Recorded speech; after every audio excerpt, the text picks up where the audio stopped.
জাফরান দেওয়া। মজার বিষয়, আমরা এই চাতে কিন্তু পানি ইউজ করি না, দুধের উপর পাতি দিই, যার কারণে এই চাটা অনেক ঘনত্ব এবং স্বাদ। আর মজার বিষয়, যেহেতু 3,000 টাকা পুঁজি দিয়ে আজকে কিন্তু আমি 28টা দোকান করেছি। আমি 6,000 টাকা বেতনের জন্য ঢাকা শহরে ঘুরেছি চাকরির জন্য।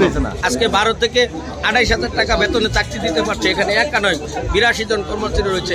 আগামী 2027 পর্যন্ত আমরা 5,000 কর্মচারী কর্মসংস্থান করব। 30-এর ভিতরে আল্লাহ বাজারে আমরা 1 লক্ষ কর্মসংস্থানের ব্যবস্থা করব।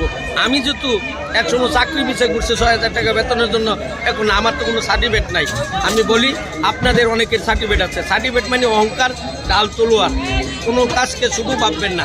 আমি এই চাঁদা যদি বিখ্যাত হইতে পারি, আপনারা আরও বড় বড় বিজনেস করেন, আপনারা যে কোনো কাজকে আপন মনে করবেন, তাহলে এগিয়ে যেতে পারবেন। আমাকে কিন্তু অনেকে হাইপূর্ণ করেছে। এই চা বিদেশ থেকে মানুষের গয়নাগাড়ি আনে, সে চা বিক্রি করার জন্য এসেছে। আজকে দেখেন হ্যাপি, আমি এদেশের মানুষ সিরিয়াল ধরে 50 টাকা দিয়ে চা খাচ্ছে, তাও এখানে একটা দোকান নয়, বাংলাদেশে 28টা দোকান করে ফেলছি।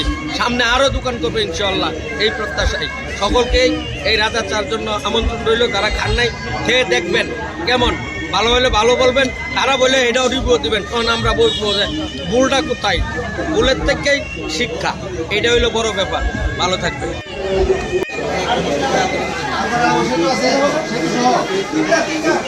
আরো 3 লাখ টাকা আমার দিন।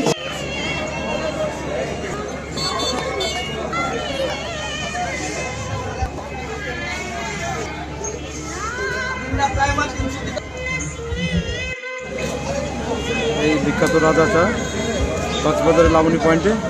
আচ্ছা কৃষ্ণ ভাই, নতুন অভিজ্ঞতা। আচ্ছা কেমন লাগছে? ভালো ভালো, শুনলাম যে ফেমাস রাজা চা, যে কারণে খেতে আসলাম।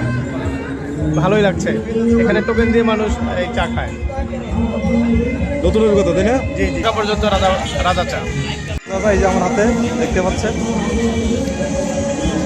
অনেক গরম এবং নিশ্চয়ই সুবিধা। এখানে লাইন দিয়ে রাখতে হয়, তাছাড়া টোকেন নিতে হয়। টোকেন নিয়ে তারপরে চা অর্ডার করতে হয়, আগে পেমেন্ট করতে হয়। এই হচ্ছে রাজা চা সিস্টেম লাবণী পয়েন্টে। আমরা কিন্তু আজকে এই চায়ের অভিজ্ঞতা নিচ্ছি।